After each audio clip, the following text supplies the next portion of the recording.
Welcome to Focus on Why. I'm Amy Rowlandson, your host. Join me to explore the compelling stories, profound insights, and captivating experiences shared by my guests from all over the world.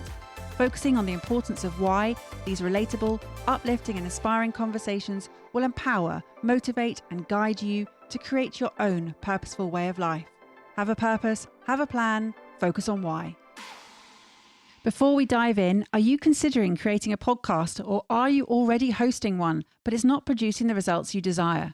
As a podcast strategist, I can help you launch or relaunch a purposeful and profitable podcast that will inspire, entertain, and educate a global audience. Book a call with me today. The link is in the show notes, and let's transform your podcast vision into reality. Today, on Focus on Why, I am joined by Steve Ware. Steve, hello. How are you? Hello, Amy. I'm all right. I'm very hot. We're enjoying our summer, aren't we, today? We are. And for those who are listening right now, you're thinking that does not make sense at all because it's going to be more the autumnal months. But you know what? It could be that someone is listening to it again in a year's time when it's equally as pleasurable as it is today, or sweltering as it is today. But all good. Let's focus on what it is that you're focusing on at the moment. Just a really interesting question, because I think most people, and probably me in the past, I probably would have answered with work straight away. What am I focusing on? I guess work's the biggest part of most people's lives. But since I lost I'm sure we'll get into this later. Since I lost my job in 2020, I think my focus has been on trying to be happy as much as I can, specifically in my work. But yeah, my priorities have shifted to, I'm a little bit older now. I'm 50. I turned 50 a couple months ago. And all these things have kind of contrived to make me look at life a little bit differently, I suppose. I grew up as a very materialistic person, I think. And I worked for a giant corporate, worked for IBM for many, many years. And my focus on why would have been very different then. It would have been very possessions-based, material stuff. Can I get the next car and holiday and design shirt and blah, blah, blah. I don't care for that stuff too much anymore. Yeah, I guess I could sum it up by saying my focus on why now is that it sounds a bit morbid, but it's not morbid at all. If I kind of dropped dead tomorrow and had a chance to look back on the last X years, would I be happy that I'd made the most of them? And at the moment, I can honestly say, yeah, which is a nice place to be. And this happiness that you are trying to be as a state as much as you can, how do you define that? How do you measure it, if at all? That's a great question, actually. In fact, as soon as you repeated that word back to me, I wish I hadn't used the word happy, because it's such a transient state, isn't it? So probably a better word would have been contentment, I guess.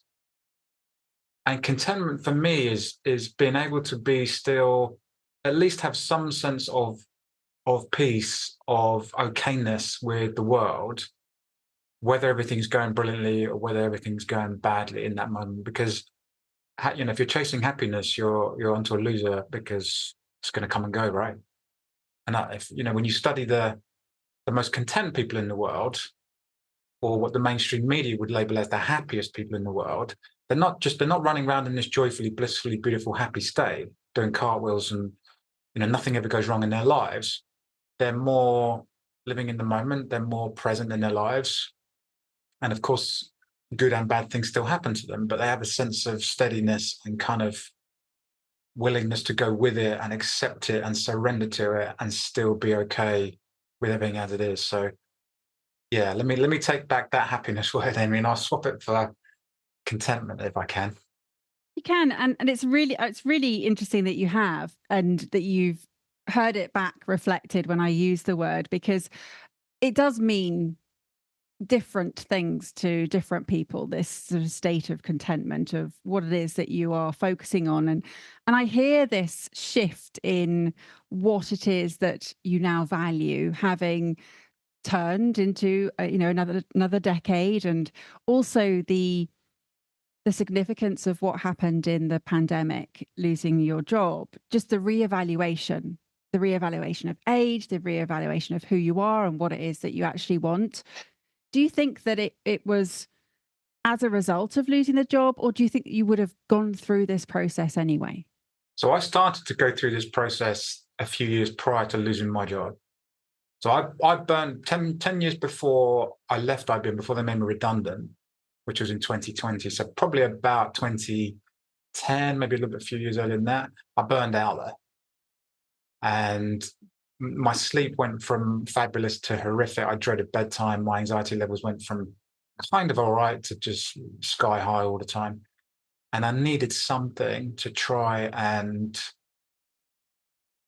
make me feel all right again. To make me, I remember literally kind of stopping and thinking, if I could pay someone and they could say to me, I can show you how to find peace again. I can show you how to feel peaceful again. I'd have emptied my bank account. Not that I'm a rich person, but I would have emptied my bank account, because this thing seems so far away from me. I kind of remembered it as a kid, lying in the field and kicking a ball around, climbing trees. There's a sense of lightness there. As I grew older and job and responsibilities and mortgages and everything, the heaviness of the world kind of crept in. And so for me, it was really seeking relief from suffering. And you just mentioned there about being a child, lying in the field, kicking a ball about, that sort of sense of peace that comes with the lack of responsibility that as an adult you face, and that doesn't go away, hasn't Yeah, gone away now. yeah, You still have responsibility, yeah, but this sense of freedom that you are now experiencing, that you could relate to as a young boy, yeah. what does that bring you now? So the reason I rediscovered that, when I was a young kid, it wasn't the fact that I didn't have a mortgage that made me feel peaceful. It was the fact that I wasn't totally consumed by the thoughts in my head. And so I was totally ruled by my mind. I was seeing the world through my mind. And it was the busyness of my own thoughts and the complete sense of self I got from them that made the world a tough place to be. And so if you can learn to quiet the noise-making machine in your head, you realize that there's actually a piece underneath all that that never went away, but was just covered up almost incessantly by thoughts. And they don't necessarily need to be really horrible thoughts. They don't need to be anxious thoughts that keep you awake all night. For some people, it may just be a constant, and we're all thinking, right? Everybody's thinking most of the day. And for some people, they don't see it as an issue. For many people, the amount of thinking we're doing these days is causing us a lot of unnecessary suffering. And that's the kind of trap I fell into. I was just so consumed by my thoughts and my emotions. There was nothing more to me than that. And what I learned was that there's a way of observing these thoughts, observing these emotions, and realizing that there's something beyond that. And I don't want to make any of this chat sound weird or woo-woo or anything. I don't want to give anyone anything to believe in, right? Because everything I've done and everything I teach is none of it's affiliated to religion. You don't have to believe in any of this stuff. All you need to do is try and see what's true in your own experience. What I discovered was there's this beautiful space of peace inside of me that's covered up. It's covered up by heavy emotion. It's covered up by the constant chatter in my head. And if you can quieten the noise and allow the emotions that are there to kind of shift and go, then that you will touch that beautiful peace again. And it doesn't matter whether you're 5 years old lying in a field or whether you're 95 years old, that's that same peace. And it will feel the same, which is why you sometimes hear people saying, there feels like there's a part of me that's not aging. The body's aging. If I look in the mirror, I see a 50-year-old man now. But the peace I feel now as a 50-year-old man is the same peace I felt as a 10-year-old kid. That doesn't shift. That doesn't change. That's fascinating to me. And you mentioned that you would have emptied your bank account to have felt this Yeah. before. Yeah. And now you know that you didn't need to empty your bank account to achieve it. Yeah. Well, I don't know. I mean, did you go around the world and seek a huge amount of help to get to where you are? No, so I started off. So a friend of the family was working in London. They heard about this guy called Andy Puddicombe, who was he was teaching mindfulness, he was teaching meditation to people. And this was just prior to him launching Headspace, the app Headspace. And they said to me, "Oh, you could try it. It's free for 10 days or whatever it was." And I remember thinking, I was hugely skeptical, Amy. I mean, there's 99% of it is thinking, this is BS. There's no way. Oh, God, like meditate. What? I'm going to start hugging trees next. And I was in a very macho world at IBM. I was in a very kind of results driven. And I thought, it's not for me, meditation. It just isn't. And there's still a part of me that recoils in horror when I hear the word meditation and mindfulness. It's kind of funny. But there was 1% of my brain that was curious about it. And that 1% thought the science is extremely compelling. Even 10, 15 years ago, the science was very compelling. And I thought, it's been around for 2,500 odd years. Maybe there's something to this. So I managed to get out of my own way enough to try it. I downloaded the app Headspace, and I sat and I listened to this guy guide me through a 10-minute meditation every day for 10 days. Now, the next question might be, how did that radically change your life? Did you then wake up with no more problems and everything's unicorns and rainbows? Unfortunately not. But there were some tiny little shifts that were fascinating to me. And they were palpable, as small as they were. For example, and I've given this example before, and it sounds silly, but it's true. I used to buy the latest iPhone, one of these things that I just used to have the latest one, and I keep it pristine, and it was, I couldn't get any scratches on it. That would be the end of the world. And I remember having this iPhone next to me, and I had my headphones on because I was playing Headspace through the phone. And I finished the 10 minutes, and I opened my eyes, took the headphones off, and I picked the phone up, and it looked a bit dusty and it wasn't perfect. It wasn't perfect like it could have been. And the thought came into my head straight away then, it doesn't matter. This doesn't matter. And for somebody for whom that would have mattered for the previous 38 years or whatever, that was quite a radical shift. So it seems a very seemingly trivial example. But these tiny things, right, were big deals to me. And it gave me this appetite to at least learn more about it. So I then went off, the long story short is I then went off to, I started devouring the internet and watching the world's greatest mindfulness teachers. Didn't tell anybody, certainly didn't tell my friends, didn't tell my extended family, didn't tell anybody at work. But then a couple of months later, people at work came to me and said, "What are you doing differently? You are calmer. You're not as reactive. We can see, what are you eating?"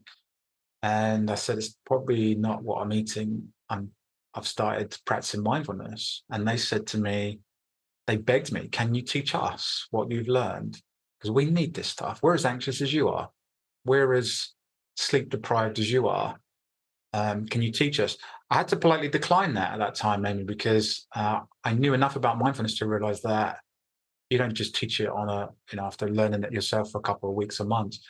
But it did set me off a path. I went off to Oxford University because I discovered that was the best place in England to learn how to teach mindfulness in the workplace, specifically in the workplace. And ended up bringing an 8-week program back into IBM and teaching my colleagues. And that flourished, it grew, it was amazing. And it ended up being the first and only corporate approved mindfulness program in the whole company. I think it still is now, even 4 years after me leaving, it's still taught there now. So it's quite for somebody who didn't set out to teach this or share it beyond their own personal experience, life took a few kind of crazy turns there. And it's actually made me almost a little bit tearful just how significant this shift is, because it was that recognition of others to come to you and ask for help, and yes, you declined it at the time because you had the wherewithal to say, actually, it's not me right now, but at some point I'll come back. Yeah. But you said earlier that this was a results driven masculine workplace that you were struggling in for many reasons and Yeah. yet to go back and then be able to shift that culture, that workplace environment. And as you said, it's the only approved mindfulness course that they've got there. What has that led other people to now do? Inside IBM, you mean? Or just generally, like, have you heard what it's allowed them to, I mean, because look at what's happened to you, just that introduction to. Have you heard any other stories of what Yeah, I others mean, have done? this radically changes people's lives. So I remember sending out. We kind of had a mindfulness community going at this point, right? To roll back the years, there was me, there was a guy in Poland, there was a lady in the US, and we were all kind of into mindfulness. I was a bit embarrassed, but there's a huge sense of embarrassment and shame that came with it from my end. Um, but there was this kind of community, and we would do little practices and we'd share things. The big thing we were missing at IBM, and corporates and companies all over the world are still making this massive, massive mistake. They think that they can get a keynote speaker in or give everyone access to an app, and and tick the box of this very powerful stress reduction technique called mindfulness. It's not just a stress reduction technique, obviously. It's for flourishing and compassion and everything else. But businesses often look at the stress reduction side of it. So what I did is I sent an email out to a few people that I thought might be interested. There was a few hundred in our list, and I was massively oversubscribed. So immediately my inbox just started going, and there's people saying, yes, I'll pilot it with me. I'd love to do it. I'd love to do it. And honestly, looking back, I mean, that was years ago now, but looking back, I got some of the most powerful feedback I've ever received. And it's not down to me. I facilitated this work, but they did the work, right? Some examples. What am I talking about here? I'm talking about a manager who was off work sick for months and who came back to work early as a direct result of the course, her own words. I'm talking about a guy who had pre-hypertension for a decade and whose blood pressure came down to normal within 8 weeks, and whose doctor was, in quotes, confounded. I had a senior lady in a part of IBM in HR who wrote to me and said, this has been life-changing for me and my family. And this woman isn't somebody who blows smoke up people and, cheerleads the most insignificant thing. She'd been in IBM a hell of a long time. She'd been around the block. She'd seen everything and done a lot of personal development stuff. For her to come out with comments like this was huge, which is why it grew its own legs very quickly. It kind of went viral. I had a wait list of 500 people. I wasn't paid to teach this. This was very much give back from me. I was doing it all in my own time. IBM didn't fund my training or give me any money towards it. So it was a give back thing that I didn't know where it would go, but it soon became this beautiful big thing that was kind of beyond my control, I guess. I wanted it to turn into my full-time job is what I wanted to happen, but then I lost my job. So it did turn into my full-time job, just not in IBM. And you mentioned shame and embarrassment. Yeah. Do you feel that still, or has that gone? 99.9% of it's gone, but I still have the 1% and 0.1%. And I kind of want to keep that. Because that makes me relatable to the skeptics. I want people to come along and listen to my talks and throw tomatoes and throw rotten fruit and tell me this is garbage and it's rubbish and it's BS and it won't work for me. And I'm a macho guy, and don't tell me to sit and close my eyes and just think of nothing. Is that what meditators do? Because how's that going to clear my inbox? How's that going to fix anything? That's just 10 minutes of doing nothing. So I want people to get angry and upset and frustrated and irritable and challenge it all, because my response to that isn't just believe it. It's if you want to, if there's a part of you, there's a tiny part of you with whom this resonates and you want to learn, let me teach you, try it and see what's true in your experience. Because it doesn't matter what anyone else, it doesn't matter what the greatest mindfulness teachers in the world are experiencing. It doesn't matter what the books say, the scientists, none of that. If anyone listening to this wants to try it, the only thing that matters is what is true in your experience. And that's what I love sharing with people. And it comes back to truth. I mean, you mentioned right at the beginning that you were so consumed by thoughts and emotions, and that you felt that there was something beyond that. I'm going to pause on that part of it. But Yeah. the truth element is that these thoughts are not true. They're just thoughts. They're just like clouds. You can let them pass. Just let them go. And that's something beyond that. Tell me a bit about how truth and that something links, if it does. So me observing thoughts was a radical shift. And I can remember the realization that the act of observing the thoughts that are running through your mind isn't another thought. And this is life-changing. This is game-changing. It may not sound it to people, But this is huge. This is a nice analogy that I'll steal from Andy Puddican from Headspace. He says this is a difference between standing out in a storm and getting very, very wet, or standing or sitting in your house looking out the window at the storm. The storm still happens. The thoughts may come, the dark thoughts may come.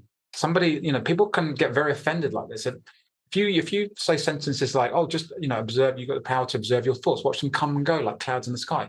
Somebody who's suffering with clinical depression or riddled with anxiety, do you not think that the most beautiful thing in the world would be for them to watch it just float past like a cloud and come and go?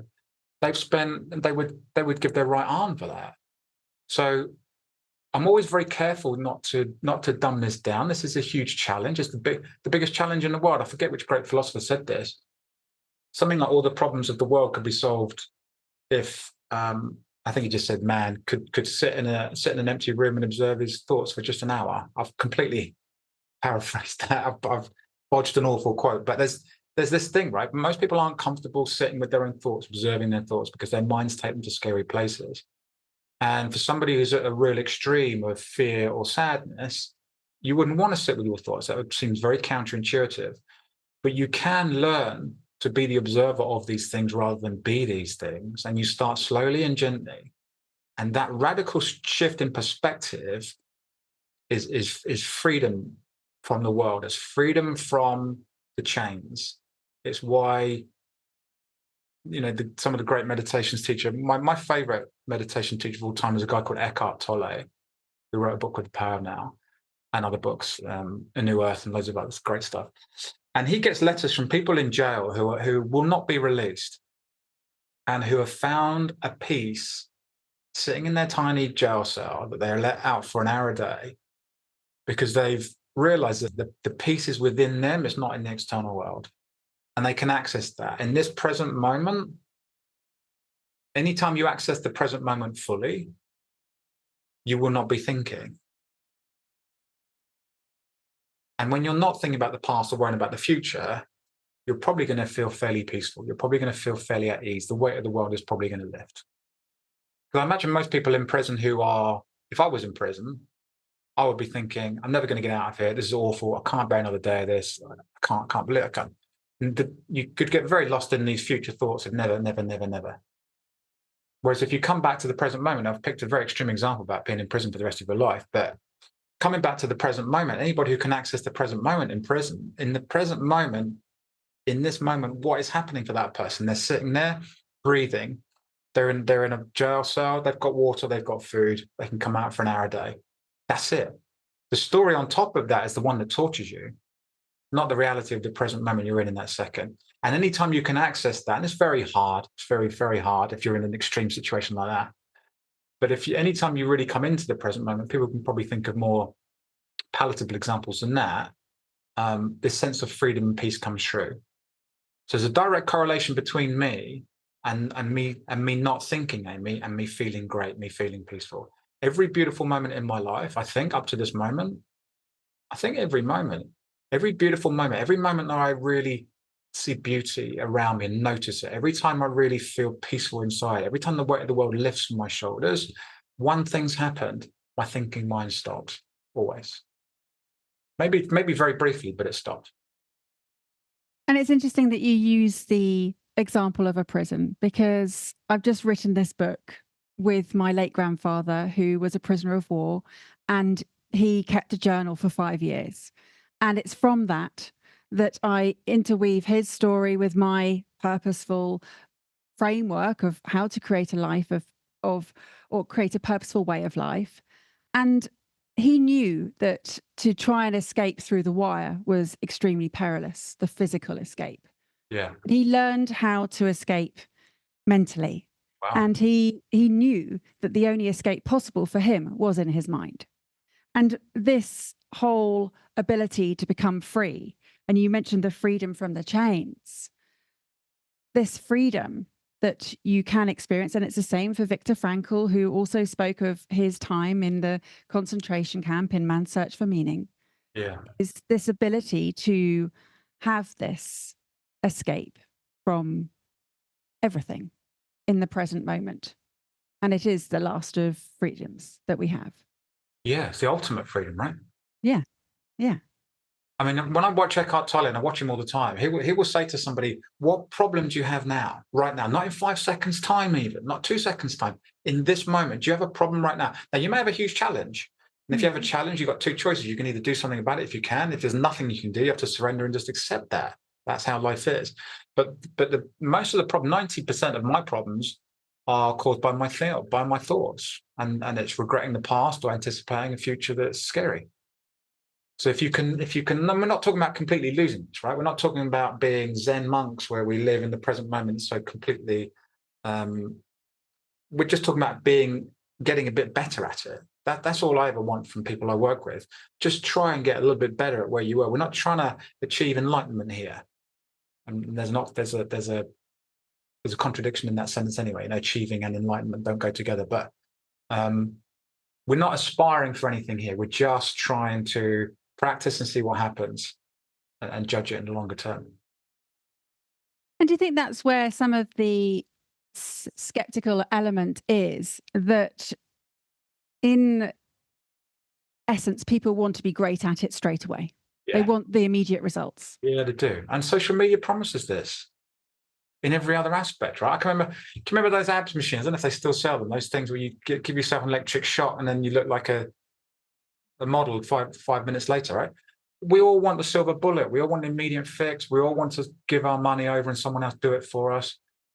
The reality is that, I mean, if you said to the scientists, what's the minimum time I need to practice this before you'll see a physiological change in me, right? If we're talking about measuring your heart rate variability, if we're talking about putting you in a functional MRI scanner, these kind of things where we could measure your body, Amy. So rather than just me ask you anecdotally how you're feeling, I want to look at your heart rate variability. I want to look at your brain and what areas are lighting up and all this kind of stuff.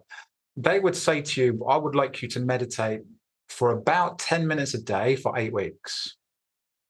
That's the tipping point at which they then reflect. They wouldn't really be interested in looking back anything other than that, right? And it's not a lot. 10 minutes a day, 1% of people's day, less than that probably. 2 months for the potential outcomes. I mean, everybody wants the outcomes of mindfulness and meditation. That's a rhetorical question. You don't say to somebody, do you want to sleep better? Do you want to feel less anxious? Do you want your blood pressure to come down? Do you want to literally age more slowly? There's something called telomeres on the end of our DNA that age less rapidly among regular meditators. So all these benefits, all these outcomes are no-brainers. We all want them. We just don't want to put the hard work in because we think it is hard work. And I'm here to make it less hard work and show you that you can do it. And I'm here with you. And if I can do it, you can do it. And you say you're here to make it less hard work. Yeah. Would you say that's what you're here on this planet to do, or am I taking too far a jump there? For sure. Yeah.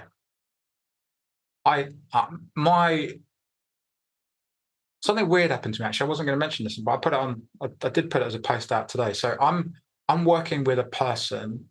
I've got a client at the moment, and this person went to see a clairvoyant in a foreign country.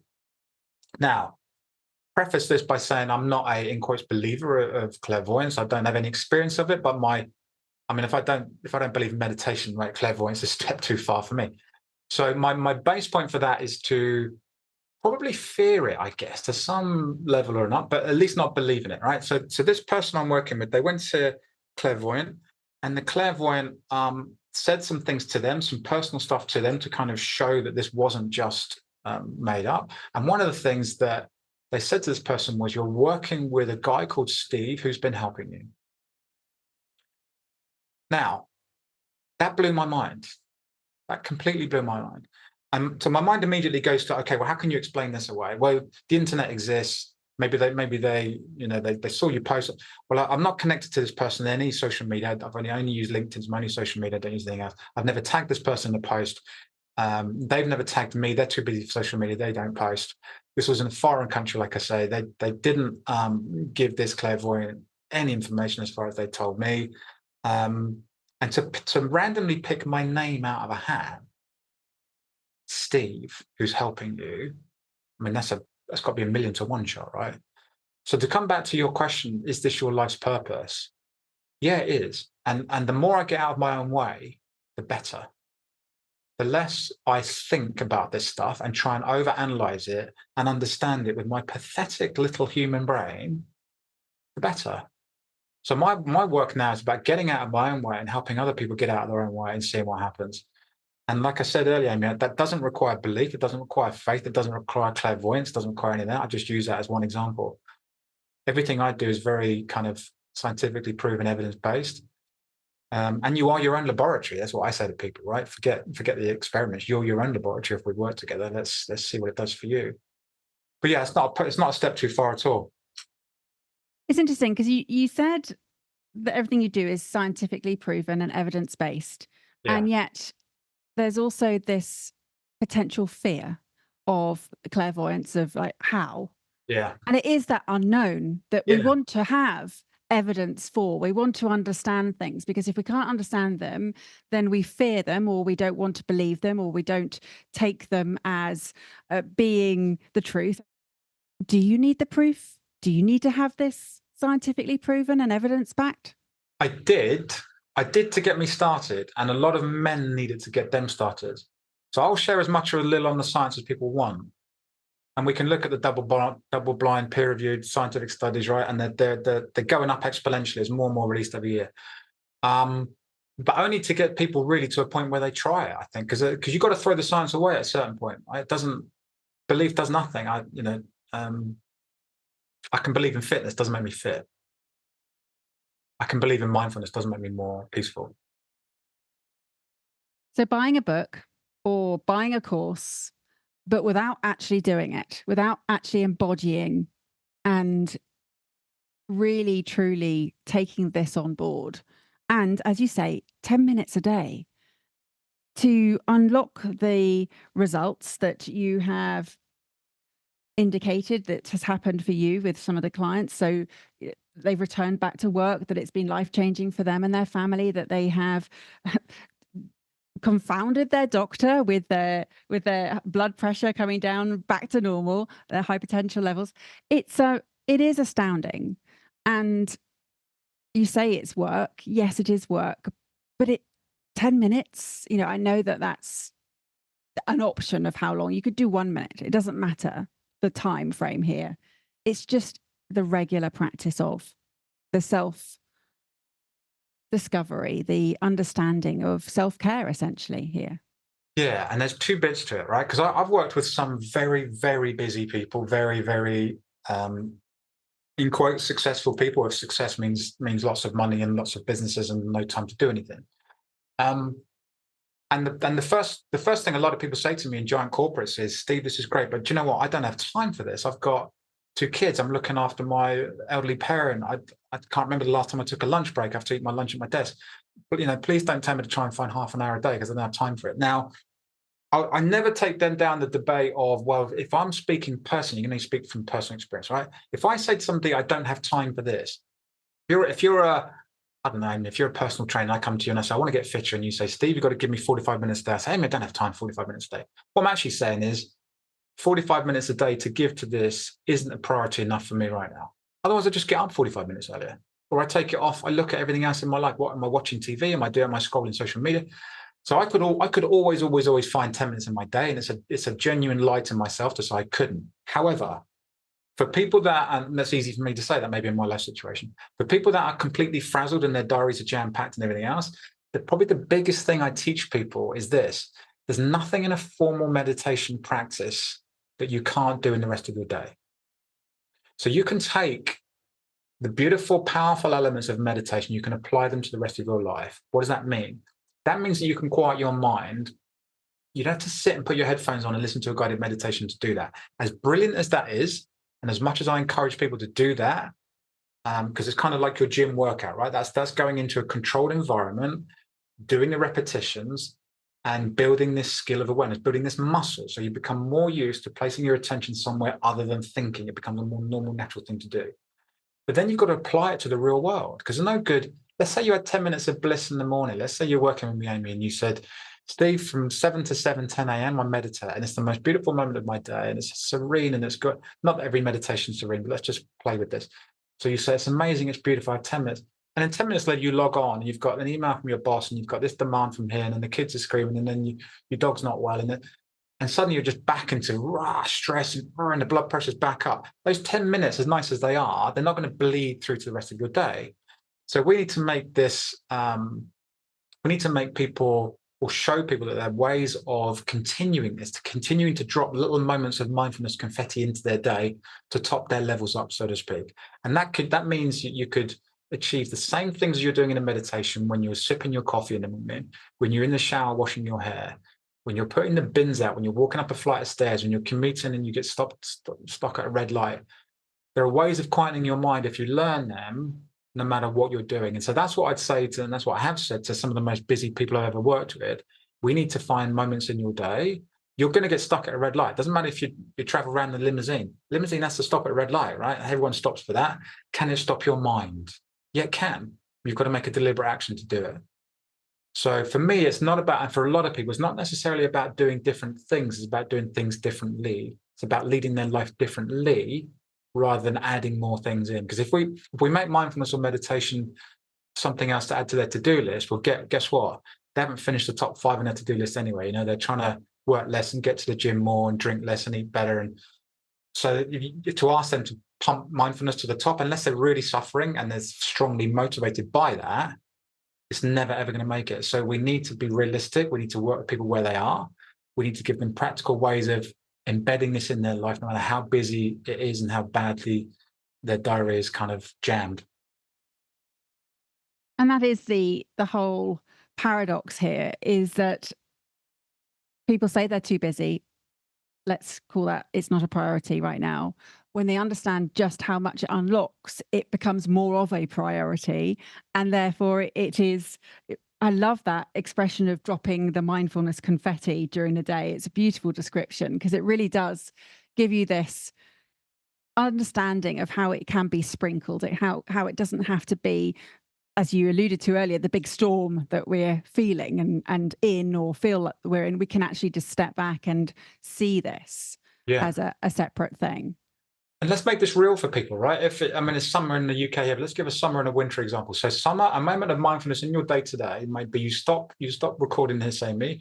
You go out, you stand in your back garden, and you just feel the warmth of the sun on the skin for 2 seconds. And you just feel it, and it feels nice. The sun radiating down, beautiful. Your mind's probably quite still when you do that. If you're really paying attention to your senses, to any senses, your mind will tend to quiet, right? Because the amount of attention that's caught up in thinking tends to come away and is paying attention to the senses. If it's winter, you could go out into your garden on an evening and just stare up at the night sky and notice this. It's only possible to notice stillness externally, like the beautiful stillness of the night sky, just seeing the stars. It's only possible to notice stillness externally if you're still internally. What does still internally mean? You're not doing a whole bunch of thinking. I could be in the most beautiful, I could be on a paradise island here. If I'm thinking and worrying about my problems and my finances and my health and everything else, I'm not really going to notice the beauty around me. I'm not really going to sense that. I'm not really going to connect with that until my mind is still. And then I go, wow, look at that. Or food. Another one people can really understand is food, right? Think of the last time you really tasted something. If I gave you I sometimes use an example. One of my friends is really into his fine whiskies, and he buys the most incredible whiskey, spends a fortune on it, and it comes. It's a very mindful act, the act of him drinking whiskey, because he's very present in his body, and he smells it, and he takes the top off, and he hears that beautiful sound as it opens, and then he smells it, and he's got this beautiful crystal glass. He holds the glass, and he sees it, and then he pours and he hears the glug, and then he swirls it around, and he tastes it, and all of his attention's in his mouth. Why? Because he's paid hundreds of dollars for this bottle of whiskey. He's not going to glug it down like water, so his attention's in his mouth, and he really senses it. Wow, beautiful. And all the time he's doing that, he's not thinking.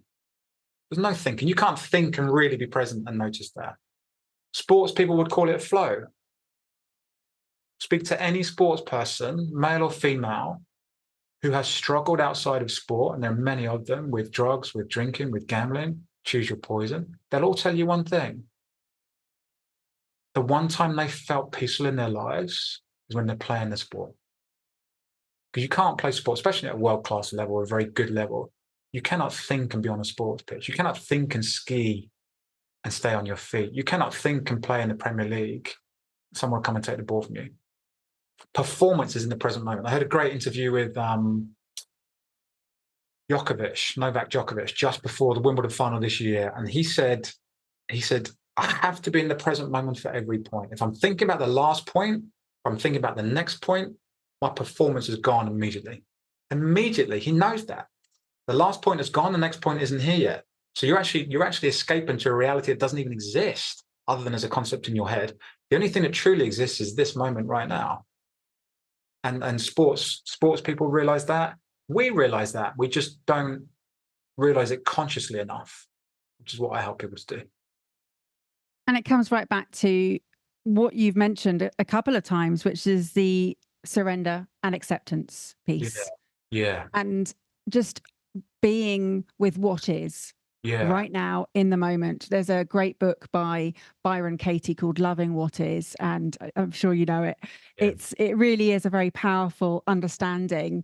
And I think she was in her early 40s when she had this epiphany of understanding that she'd been trying to change so many things that were just out of her control. Yeah. And she writes in the book about it's like trying to change a dog, or stop a dog from barking, and make them meow instead, or stop the wind from blowing. You can't. Yeah. And so understanding, surrendering, and really having this acceptance.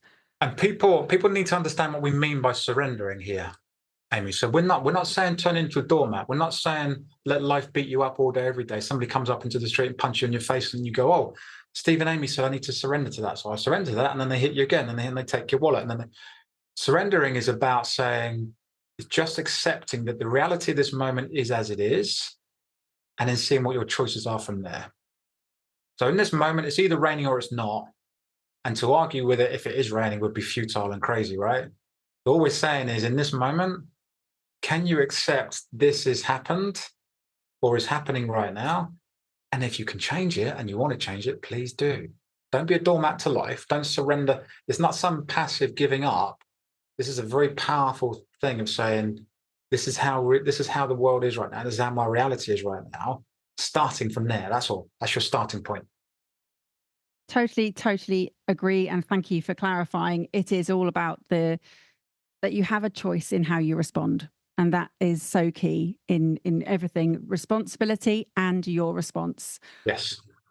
Steve, oh my goodness, this has been such a great conversation. Thank you so much for sharing your focus right now. And I can see this as being something that you will take as your life's work and keep on evolving with you as you practice more. And yes, enlightenment is not the goal. There is no goal with this other than to share it and to embrace it as much as you have, without that definition of success attached to it. There, that's again, how you define that is a personal description and changes as you evolve, and as you have clearly shared with us today has been a pivotal, significant shift for you. How would people get in touch with you, Steve? How would they find out more about your work? So I'm very active on LinkedIn. That's the only social media I use, but I'm very active on there. I find my clients on there, which is great. And I have a website, stevewaremindfulness.com. Those are the two places you can find me. Perfect. Well, both of those links are in the show notes. Steve, thank you. Thank you for sharing everything you have shared. It really has been a great conversation. And I'm hoping that people will embrace more mindfulness in their very busy lives and understand just how positive that shift to stillness and being present in the moment can be for each and every one of us. Likewise. So thank you. Yeah, thank you. Have you got some final words for the listener, please? Do you know what? Just as you said that, I thought the one thing I'd like to close with is for people to realize deeply that they're probably already experiencing mindfulness. This isn't something separate to your life that you need to go away and learn. So the most beautiful, if people, let's leave people with this. Think of one moment in your life where you felt either deeply peaceful. Maybe you were still and very peaceful somewhere. Maybe you were very active, skiing, climbing something, so sport maybe, or where you really noticed beauty in something. Maybe you went down and saw your dog and your eyes met and her tail wagged, or you noticed a beautiful sunset somewhere. So I want people just to think of one real life moment for them, but don't change it, just any or many moments in their lives. And if you zoom into these moments, if you zoom all the way in and say to yourself, when I experienced that beautiful peace, when I really noticed that joy, where I felt intensely alive, when the weight of the world shifted, just lifted just for a second, how much thinking was I doing? And you may need to zoom in very, very closely because often the thinking mind comes in very quickly. If some people think about a sunset abroad, they may look at it and go, wow, right, now where's the phone? Let me take this. I need to put this on Instagram. I need to do. Okay, the thinking mind's come in then, but let's go back a little bit. The moment when you went, that's when the peace came through. The thinking mind's completely still.